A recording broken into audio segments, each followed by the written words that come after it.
Bueno, mis amigos, hoy se celebra el Día de la Constitución en Aguada, en el municipio de Aguada. El presidente del Partido Popular dio su mensaje principal allá, Jesús Manuel Ortiz.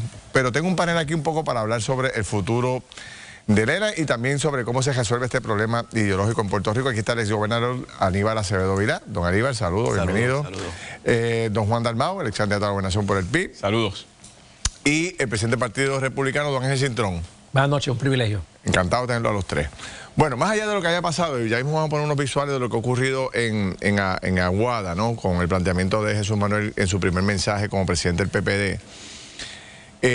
71 años después seguimos preguntándonos cómo se resuelve este problema ideológico que tiene Puerto Rico. ¿Quién al final del camino tiene la solución a este problema? Obviamente esperando que todos los partidos se pongan de acuerdo va a ser muy difícil, pero ¿cómo se resuelve esto? O sea, ¿dónde está el tranque para solucionar este problema? Aníbal, Juan, Ángel. Bueno, mira, yo creo que lo primero es que tratar de lograr un consenso procesal. Tú no vas a lograr un consenso sustantivo porque tú no le vas a pedir a Juan que deje de abogar por la independencia, a Ángel que deje de abogar por la estadidad, pero sí deberíamos ponernos de acuerdo con un proceso, ya sea un proceso que le podamos exigir a Washington, modelo de Rafael Hernández Colón en aquel último en el cuatrenio del 89 al 92, o un consenso procesal aquí. Desde el esfuerzo de Rafael Hernández Colón en Washington, que fue un esfuerzo serio, que él sentó en un comité de diálogo a Carlos Romero Barceló, a Rubén Berrío y a él como presidente del partido. Cada uno nombraba a una persona, se le dieron recursos económicos del gobierno de Puerto Rico. De allá para acá, ningún proceso ha sido de consenso de parte procesal. Pero hay espacio para crear un proceso como ese en esta etapa de juego, Juan. Bueno, eso depende del desprendimiento patriótico que tengan los actores en este proceso, el liderato político del país. Pero ustedes son parte de esos actores. Así es, y por eso es que yo he insistido y me alegra la invitación que sea más bien una reflexión, no de cara a lo que fue la mitología de Lela, sino qué podemos hacer ya habiendo un consenso en el país, que siendo un estatus colonial hay que superarlo, es un régimen antidemocrático. Y por lo tanto yo creo que sí hay unos consensos mínimos que se pueden alcanzar. Un consenso es en donde en Puerto Rico se reconoce ampliamente, mayoritariamente, que Puerto Rico es un territorio no incorporado, es decir, una colonia, y eso es antidemocrático, hay que superarlo. Número 2, que la última palabra la tiene que tener el pueblo de Puerto Rico. Número 3, que el Congreso tiene la obligación de expresarse con respecto a viabilidad o no viabilidad de las opciones, sus procesos de transición, consecuencias y obligaciones. Ángel, cuando vaya a votar por la estadidad, yo quiero que sepa si esa es una opción que es viable, que es aceptable en los Estados Unidos, cuál es su transición, si primero es territorio incorporado. Como estadista tiene derecho a saber la fórmula de asociación, cuáles son los términos de la asociación, la independencia, cuál sería la transición. Pero ¿a quién tú le llevas ese mensaje? ¿Con quién tú hablas eso que te escuche, que te pueda lograr hacer lo que plantea Juan, que tiene mucho sentido, pero ¿a quién se lo lleva? ¿Quién te escucha? ¿Quién tiene la última palabra para tomar una decisión como esa, Ángel? Mira, yo suscribo parcialmente lo que los distinguidos amigos de tantos años expresan. Y la experiencia me permite decir que, antes de contestar tu pregunta, la parte más compleja es hacer el ejercicio desprendido de crear un consenso procesal conscientes de las consecuencias. ¿Qué quiero decir con eso?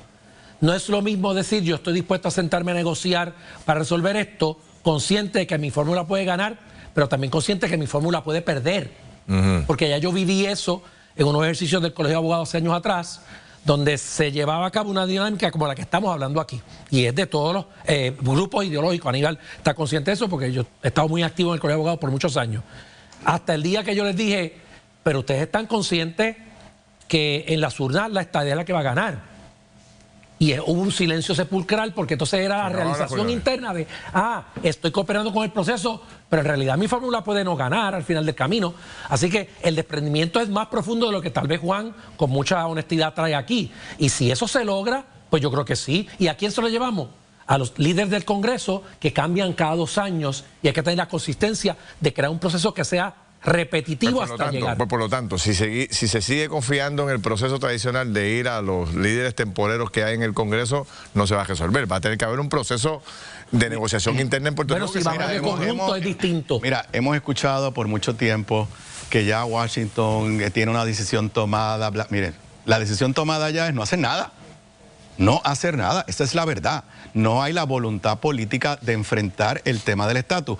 Yo argumentaría, pues, es porque hay oposición a la estadidad. Sé que Ángel me va a decir que no, pero al final del camino no hay voluntad. Lo que se logró el año pasado con ese proyecto de Nidia fue un adelanto, pero ya sabemos lo que pasó en el Senado. ¿Pero qué quiere decir eso, Aníbal? Y les pregunto a todos, que el Congreso prefiere dejar a Puerto Rico como está. Dejarle en el limbo que está. Dejarle en el limbo como está a Puerto Rico. Sí. Estados Unidos está tranquilo con el ELA, no tiene problema con eso. No es ni que esté tranquilo o no esté tranquilo, es que no es prioridad. Y cuando hay una crisis, pues aprobamos promesas. La forma en que opera el gobierno de los Estados Unidos es a base de manejo de crisis. Y eso lo vimos incluso en el caso de Vieques. Ya Vieques no era la joya de la corona de la defensa nacional de los Estados Unidos. Se tuvieron que dar unos sucesos desde la muerte de David Sanes, la desobediencia civil y otros procesos que obligaron a repensar y enfrentar ese problema. Y en este momento ahora, si no hay, se genera una crisis. Bueno, la crisis económica la estamos sufriendo los puertorriqueños, las crisis antidemocráticas la vivimos diariamente, la crisis política. Yo lo que pienso es, respondiendo un poco a lo de Ángel, yo soy de los que pienso, y siempre lo he dicho, el que tiene miedo a perder no tiene derecho a ganar. Aquí hay que jugárselas. Y segundo, por medio de una asamblea de estatus, le pueden poner otro nombre, pero que democráticamente los puertorriqueños elijan representantes de fórmulas no coloniales ni territoriales, que sirvan de interlocutor para recibir esa respuesta del Congreso. Por lo menos en esa primera etapa puede haber un consenso. Luego las opciones sean electas por los puertorriqueños. Es doblemente democrático. El proyecto inicial de Nidia Velázquez, que no era que le daba permiso a Puerto Rico, sino que reconocía el derecho de Puerto Rico, si lo decidía su legislatura, a convocar a una constituyente. Decía, si Puerto Rico lo hace, entonces la ley federal hubiera dicho, se activa un comité de diálogo con participación de Washington y participación de los miembros de esa constituyente. Anunció o propuso unas enmiendas para estos proyectos de un Estado libre asociado. Eso es un ELA no colonial, no territorial, sería aceptado. Mira, yo no puedo contestar por él. Lo que sí te puedo decir, pero desde su punto de vista, implícitamente, cuando tú lees su declaración, implícitamente cuando él dice que el Estado Libre Asociado debe ser un pacto escrito, pues un poco está diciendo que en el 52 no se dio. No quiero poner las palabras que no ha dicho el amigo José Luis Dalmau, pero cuando tú dices el nuevo Estado Libre Asociado debe haber un pacto claramente suscrito, pues lo que estás diciendo es que el que estaba no lo hay. En la medida que tú insistes en lo que ha sido la filosofía de los estadolibristas, que el pacto no puede ser enmendado unilateralmente, pues entonces tienes que estar fuera de la cláusula territorial. Sí, correcto. Porque la doctrina constitucional validada por el Congreso, por los presidentes, por la rama ejecutiva, por el Departamento de Justicia y por el Tribunal Supremo es que si estás bajo la cláusula territorial, el Congreso te puede tratar bien por un rato, pero te puede quitar unilateralmente todo lo que te dio, y desde esa perspectiva, esa sigue siendo la gran discusión a lo interno del Partido Popular Democrático. Pero yo llamo la atención a lo siguiente.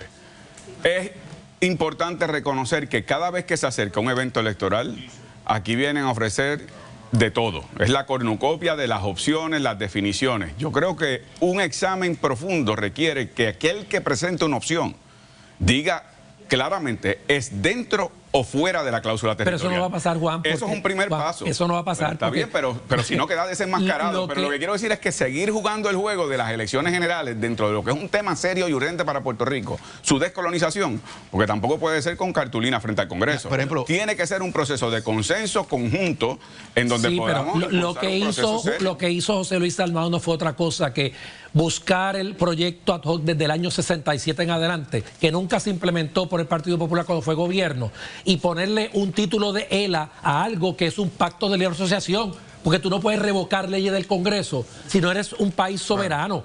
Pero como no se atreven a llamar las cosas como son porque su electorado no lo asimila, vamos a seguir escuchando la retórica vacía de que esto es un ELA mejorado, cuando en realidad la única salida de ese sector es lo que Aníbal ha propuesto, que es un pacto de libre asociación con las consecuencias que eso tiene. Bueno, no tengo más tiempo, me encantaría seguir porque está súper interesante, pero prometo invitarlos otra vez para seguirlo porque está bueno. No debemos terminar esta conversación. Gracias a los tres. Bueno, voy con Margarita porque nos queda un tema muy importante todavía. Hablando de estatus, ¿en qué estatus está ese proyecto de ley que ha revuelto a la industria de la salud porque pondría a farmacéuticos a hacer trabajos de tecnólogos? ¿Estará esto en manos del gobernador? Le decimos en solo minutos.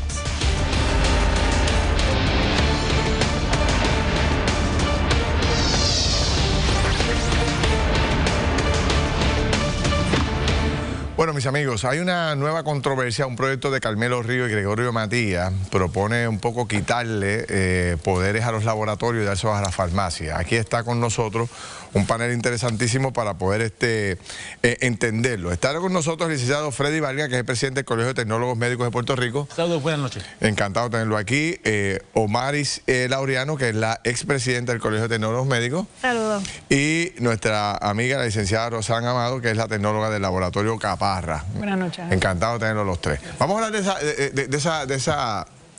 de esos nuevos poderes que estaría dándole este proyecto a las farmacias gestando solo los laboratorios. Explíqueme. El proyecto del Senado 258 lo que está buscando es otorgarle la potestad a las farmacias de hacer lo que llaman las pruebas WAVE, que son pruebas sencillas que venden en muchos por medio de OTC, pero no solamente incluyen las pruebas WAVE, hay montones de pruebas que caen bajo esta categoría, que incluyen las pruebas de HIV, hay pruebas de colesterol, e incluso hay máquinas pequeñas que pueden hacer hasta una química completa. Incluyendo sacar la sangre y hacer la prueba. Y caen bajo esta categoría. Eso siempre se ha hecho dentro del laboratorio, ¿correcto, licenciada? Correcto. Estamos hablando que tenemos un tecnólogo médico que ha sido el profesional de la salud certificado por ley como el único, ¿verdad? El que está autorizado a hacer pruebas de laboratorio. Somos los especialistas que vamos a una escuela de tecnología médica a crear, ¿verdad?, nuestro estudio. Y somos los que estamos dedicados, conocemos todos los pormenores de la fase preanalítica, analítica y posanalítica, así que somos los especialistas. Nos están tratando, ¿verdad?, de quitar esa parte de la parte de procesamiento de pruebas para pasarlo a farmacia. ¿Y cómo se afectarían los laboratorios, licenciada, con esto? Grandemente. Y no nada más los laboratorios, se afectaría muchísimo el bienestar del paciente, que es lo más importante aquí que estamos hablando. ¿Cómo? ¿Por qué? Porque esas son pruebas rápidas, donde no tienen el mismo control de calidad que tiene un laboratorio. Imagínese usted que una persona que vaya a hacerse una prueba de HIV en una farmacia le digan que es positivo cuando es un falso positivo. Wow. ¿Qué puede ocurrir ahí? El paciente, la angustia mental, puede tener un accidente cuando salga de esa farmacia porque piensa que ese resultado es uno válido. O sea, por eso es la importancia de que estas pruebas rápidas no se cojan a la ligera. Pero ese proyecto que se radicó, sí, permite que, por ejemplo, las farmacias, como dice la licenciada, puedan contratar tecnólogos médicos para hacer el trabajo que usted está mencionando. Ahí está el problema. No. Porque como está especificado el proyecto, le otorga a la potestad al farmacéutico hacer las pruebas. Que por ley, solamente el tecnólogo médico es el autorizado en ley a hacer las pruebas clínicas en Puerto Rico. Para decirte más, si las farmacias le otorgan la potestad de hacer cualquier prueba, los convierte a las farmacias en laboratorios clínicos y tienen que ajustarse a todos los reglamentos que exigen a los laboratorios clínicos. Por ejemplo, que uno no lo ve en la farmacia cuando uno va, porque cuando yo voy a los laboratorios suyos allá, pues ustedes tienen un procedimiento, una seguridad, todo un trámite. Esto podría ser incluso un doble costo para el paciente o el ciudadano, porque si hay una prueba de HIV, el médico cuando la vea va a terminar enviándola al laboratorio. Ya el paciente pagó en la farmacia, más tiene que pagar en el laboratorio. No solamente eso, hay pruebas de estas pruebas rápidas y las pruebas que hacen el laboratorio que comparten el mismo CPT, que es la forma en la cual los planes médicos pagan. Muy probablemente si la farmacia factura esa prueba, cuando va al laboratorio a hacerse la confirmación de esa prueba, porque tiene que confirmarla muy probablemente al laboratorio. O sea, que hay pruebas que me la va a hacer el farmacéutico si el proyecto se aprobara, y el farmacéutico, la farmacia, va a facturarle al plan médico. ¿Y entonces cuando el médico me envíe nuevamente al laboratorio, el plan médico va a decir, no, ya yo pagué esa prueba, lo cogió la farmacia primero, así que ustedes se fastidian. Y que se afecte al paciente, porque entonces el paciente tendría que pagarlo de su bolsillo. ¿Ese proyecto fue a vista pública? Sí, no. Ese fue el problema. El problema es, se nos dijo que este proyecto, como tenía muchas vertientes en un solo escrito, pues era imposible de que no pasara si no se hacían vistas públicas. En la última sesión legislativa bajaron por descargue este proyecto en la Cámara de Representantes. Sin escucharlo a ustedes, sin opinión de ustedes. Ni siquiera porque sin que la Comisión de Salud de la Cámara de Representantes lo evaluara. Wow. Ahora, pregunto, el proyecto se hace para que le aplique a todas las farmacias, pero ¿tienen todas las farmacias la capacidad económica y los Buena recursos pregunta. para establecer esto? Ahí estamos. Entendemos que no. Pues entendemos que no. Y O sea, que aquí posiblemente serían las dos cadenas Los de grandes farmacia. intereses. O sea, que casi un tailor-made, un proyecto hecho a la medida. Partiendo de la premisa que los legisladores tengan el interés de ayudar a los ciudadanos, ¿esto ayuda al ciudadano, sí o no? No lo ayuda. No lo ayuda. No lo ayuda en nada. En nada. Pone en riesgo más al paciente. un Entonces, ejemplo. ¿a quién ayuda? ¿A la farmacia? A la farmacia, farmacia. al nivel económico de la farmacia. Lo que están buscando es mayor ingreso. Para darte un ejemplo corto, cuando las pruebas de COVID, las famosas pruebas fatulas que se sometieron, no se hubiese sabido que esas pruebas eran fatulas si no hubiese sido por el proceso preanalítico que hacen los tecnólogos médicos mediante una validación. Buen punto. Que nosotros cogemos más o menos entre 20 a 40 pruebas, las comparamos con un estándar ya conocido, y si esas pruebas comparan con el estándar ya conocido, pues entonces son válidas para usarse. Y esas pruebas fallaron en muchos de los laboratorios y por eso fue que fueron devueltas. Si no es porque el tecnólogo médico hubiese tenido su expertise y la habilidad para determinar cuáles pruebas eran viables y no, hubiesen habido un montón de falsos positivos. El mecanismo de descargue siempre ha existido. Falso negativo. Pero cuando tú vas a tocar un proyecto como este, que no tiene una urgencia dramática, Es una Y es tan irresponsabilidad. complejo. por eso, pues, ¿qué le cuesta a la Asamblea Legislativa, Cámara o Senado, a los legisladores, al presidente? Oye, vamos a darle un trámite a esto como corresponde, vamos a llamar a la gente de los Y laboratorios. si no vamos a hay ver- tiempo para esta Pues sesión, claro. pásalo para la otra. Seguro. ¿Ustedes han tenido Esa fue la comunicación con Carmelo Ríos y Gregorio Matías, que son los autores de este proyecto? ¿Ustedes se han comunicado? Hemos tenido comunicación con Carmelo Ríos. ¿Y qué ha pasado? Él nos... Bueno, Prometió que iba a hacer todo lo posible por retirar el proyecto, y de no poderse retirar, iba a comunicarse con el gobernador para que no lograra la firma. Pero, ¿verdad? Esas conversaciones las tuvimos la pasada semana. Nos los encontramos en el pasillo luego de salir de radio, pero no hemos recibido más comunicación. Pero está en el Senado. Sí. sí, Está en el Senado y el Senado se corresponde ahora. en la última sesión legislativa nosotros nos movimos al Ok. hemiciclo del Senado para ver si era posible eliminar la concurrencia. Yo me imagino que mañana Alex Delgado en su programa de radio con Carmelo Ríos va a traer esa pregunta allí. En Noti1. Noti1. Así que esté pendiente porque a lo mejor una llamada suya podría hacer falta, ¿verdad, Alex? Muy bien, Lo que seguro. queremos que pase ahora, lo que queremos que pase ahora es que el Senado elimine la concurrencia. Muy bien. Bueno, me parece que usted tiene un punto ahí extraordinario. Sí.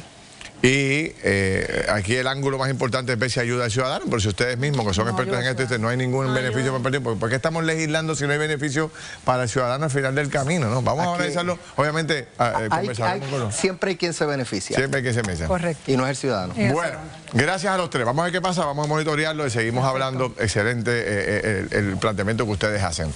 Bueno, cuando regresemos vamos a la mesa del desahogo. Hay mucho que desahogarse hoy aquí por todo lo que ha pasado con el crimen, Luma, ahora este proyecto, lo que pasó con el ERA. Venimos rápido, pero Margarita tiene más información. Yo siempre tengo...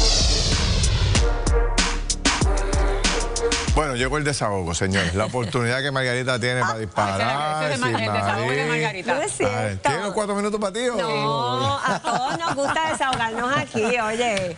Feliz. Oye, ¿cómo lució Stenby? No, Stenby no, muchacho, no. Yo creo que te pedirían ¿Cuál vuelta. saca? Yo creo que te Saca. pediría ¿Cómo vuelta. lució Saca? A ¿Cómo mí lució? me pareció, El fíjate, nuevo presidente de Luma. El nuevo presidente de Luma me pareció muy receptivo, me pareció que es una buena Ajá. señal que haya venido al programa, Sí. porque sabíamos ya, ¿verdad?, que jefes anteriores de Luma Stenby nunca no quiso. querían dar la cara, incluso se fue de aquí, Sí. uno de ellos de los funcionarios. Ajá. Así que me parece que está receptivo y reconoce que tenemos problemas. Sí, ¿cómo lo viste Sí, tú? una Sam? persona sosegada y que habla claro y directo, así que eso es importante. Ojalá y sea algo que sea así, ¿verdad? Que sea Sí. permanentemente así, que no sea solamente. A mí lo que me gusta, no viene con fanfarria, viene tranquilo, Muy tranquilo. no lo vi con ánimo de inventar cosas, bien Contestó. transparente.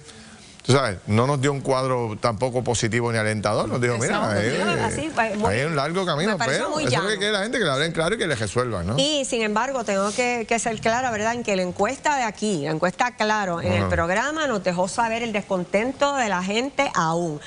76% dijo que sí, que sus enseres Sí. eléctricos han resultado dañados por esto sube y baja. En casa se fue la luz 2 veces hoy y lo que ha caído son 2 Mira, aguaceritos pero no ha caído pequeñitos. nada. O sea, no, aguaceros, Digo, nada, una nada de las grave. cosas que él dijo y las repitió, aunque someramente, fue lo desastrosas condiciones del sistema, que es obviamente la manera en que ellos tienen también para justificar. Claro. Chicos, la heredan, están heredando. Pero ahí también esa misma infraestructura desastrosa era la que estaba antes de ellos entrar. Exacto, a lo que y el iba. señalamiento de acciones que les ha empeorado el servicio. Y es la misma infraestructura desastrosa. Es más, hoy debe estar un poco mejor. Debería estar un poco mejor. Y que sepan que el ojo de los puertorriqueños y de este programa van a estar sobre ellos. Mira, y sí, estoy de acuerdo contigo. Entonces, mañana todos estamos esperanzados en que haya una contestación por parte de la policía del esclarecimiento del caso del asesinato de estas niñas, ¿no? Digo, tres niños. Están las dos niñas estas de 13 y de 15, más el otro joven, bueno, no, 4. Hay 4, son 4. Uno de 18 y otro más, otro joven. Solamente había uno de 28 años. ¿Qué habrá ahí? ¿No? Ahí hay algo bien extraño, ¿no? O sea, hay algo bien extraño, porque no todos los días uno ve una noticia de esta naturaleza. Y todo ese tiroteo, ustedes vieron toda la cantidad de casquillos de bala que hay, donde hay niños. Es muy triste, y dos escenas diferentes en dos lugares diferentes que están entrelazadas. Y eran adultos, como tú dices, Ferdinand, antes, ¿verdad? Cuando escuchábamos de estos dramas y estas tragedias. ¿Por qué se mata a estas dos niñas? Tiene que haber una razón ahí, tiene que haber pasado algo ahí adentro para que uno de estos delincuentes, bandidos que merece estar bajo tierra. No parecieran ser jóvenes que estuvieran en malos pasos. O sea, bueno, pero una niña de 13 años, ¿en qué malos pasos puede estar? Pero hay que volver sobre la supervisión, y eso yo no me gusta juzgar, pero hay que volver sobre la supervisión familiar. Vamos a ver qué sale ahora de esta investigación colectiva de los padres. No, sí, desde luego. Su mamá se acuesta a dormir, o la mamá, ¿verdad? Una de las mamás, y las jóvenes pues aparentemente se fueron. Y una se quedó en casa de la amiguita, que es algo bien natural entre los jóvenes. Pasa con frecuencia. Así que veremos a ver cómo se resuelve esto. Muy triste. Muy triste, la verdad que muy triste ver a nuestros niños, ¿verdad? Porque estos son niñitos y niñitas perdiendo la vida en una balacera con criminales. Señores, mañana seguimos, que pase una gran noche. Mañana estamos aquí con todo el equipo de trabajo en vivo otra vez. Los dejamos con la bóveda.